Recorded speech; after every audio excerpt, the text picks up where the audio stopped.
Hello guys, welcome to the Rakki's blog. ಯಾರ್ಯಾರು subscribe ಮಾಡ್ಕೊತೀರಾ ನಮ್ಮ ವೀಡಿಯೋ ನೋಡ್ತಾ ಇದ್ದೀರೋ ಪ್ಲೀಸ್ ಹೋಗಿ ಸಬ್ಸ್ಕ್ರೈಬ್ ಮಾಡ್ಕೊಳ್ಳಿ. ಹಾಗೆ ಕೆಳಗಡೆ ರೈಟ್ ಸೈಡಲ್ಲಿ ಬೆಲ್ ಐಕಾನ್ ಇರುತ್ತೆ, ಪ್ರೆಸ್ ಮಾಡ್ಕೊಳ್ಳಿ. ಅದರಿಂದ ನಾವು ಹಾಕೋ ಪ್ರತಿಯೊಂದು ವೀಡಿಯೋನೂ ನಿಮಗೆ ಬೇಗನೆ ತಲುಪುತ್ತೆ. ಇವಾಗ ನಾವು ಡೈರೆಕ್ಟ್ ನಮ್ಮ ಟಾಪಿಕ್ ಕಡೆಗೆ ಹೊರಟೋಗೋದಾದರೆ, ಇವಾಗ ನಿಮಗೆ ಜಾಸ್ತಿ ಜನ ಬಿಗಿನರ್ಸ್ಗೆ ಗೊತ್ತಿರೋದಿಲ್ಲ ಮರಿಗಳನ್ನ ಹೆಂಗೆ ನೋಡ್ಕೊಬೇಕು, ಮೊಟ್ಟೆಯಿಂದ ಈಚೆ ಬಂದಾಗ ಹೆಂಗೆ ನೋಡ್ಕೊಬೇಕು ಎಲ್ಲ ಗೊತ್ತಿರೋದಿಲ್ಲ.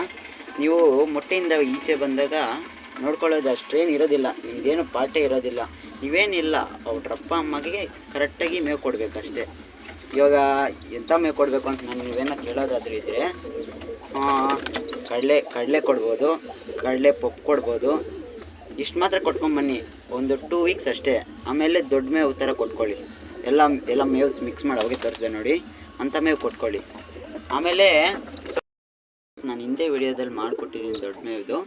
ಆ ಫೀಡ್ನ ನೀವೇನು ಮಾಡಬೇಕು, ಮೊಟ್ಟೆಯಿಂದ ಮರಿ ಈಚೆ ಬಂದಾಗ ಅದ್ರ ಅಪ್ಪ ಅಮ್ಮ ಕೊಡಿ. ಫಸ್ಟ್ 4 ವೀಕ್ಸ್ ಅದ್ರ ಅಪ್ಪ ಅಮ್ಮಗೆ ಬಿಟ್ಬಿಡಿ, ಚೆನ್ನಾಗಿ ನೋಡ್ಕೊಳ್ಳಿ. 4 ವೀಕ್ಸ್ ಆದಮೇಲೆ ನೀವೇನು ಮಾಡ್ತೀರಿ ಅಂದರೆ ಕೈಗೆ ಎತ್ಕೊಂಬಿಡಿ. ಡೈಲಿ ಕಡಲೆ ನೆನೆಸ್ಕೊಂಡು ಒಂದೊಂದು 20ರಿಂದ 25ವರೆಗೂ ಹೊಡೀರಿ ಸಾಕು. ಹಂಗೆ ದೊಡ್ಡದಾಗ್ತಾ ಇದ್ದಂಗೆ ನೀವೇನು ಮಾಡ್ತೀರಂದರೆ, ಇವಾಗ ಫಸ್ಟಲ್ಲಿ ಒಂದು ವೀಕೆಲ್ಲ 20-25 ಹೊಡೆದಿರ್ತೀರ ಕಡಲೆ. ಹಂಗೆ ನೆಕ್ಸ್ಟ್ ವೀಕ್ ಇನ್ನೊಂದು 5-10 ಜಾಸ್ತಿ ಮಾಡ್ಕೊಳ್ಳಿ. ಹಂಗೆ ನೀವು ಕೊಟ್ಕೊಂಬಂದರೆ ಅಕ್ಕಿ ನಮಗೆ ಸೈಜ್ ಚೆನ್ನಾಗಿರುತ್ತೆ, ಹಂಗೆ ಅದು ವೀಕ್ ಆಗದಿರೋ ಕೂಡ ಇರುತ್ತೆ. ಅಕ್ಕಿ ಎಷ್ಟು ಸ್ಟ್ರಾಂಗ್ ಆಗಿದ್ದರೆ ಅದ್ರ ರಿಸಲ್ಟ್ ನಮ್ಗೆ ಅಷ್ಟು ಚೆನ್ನಾಗಿ ಬರುತ್ತೆ. ಆಮೇಲೆ ಇನ್ನೇನಿಲ್ಲ ಗೈಸ್, ನೀವು ಅಷ್ಟೇ ಇಷ್ಟು ಮಾತ್ರ ನೋಡಿಕೊಂಡ್ರೆ ನಿಮ್ಮ ಪಟ್ಟದ್ರಲ್ಲಿ ರಿಸಲ್ಟ್ ಮಾತ್ರ ಒಳ್ಳೆ ಚೆನ್ನಾಗಿ ಬರುತ್ತೆ. ಎಷ್ಟಾಗಿದ್ರೆ ಲೈಕ್ ಮಾಡಿ.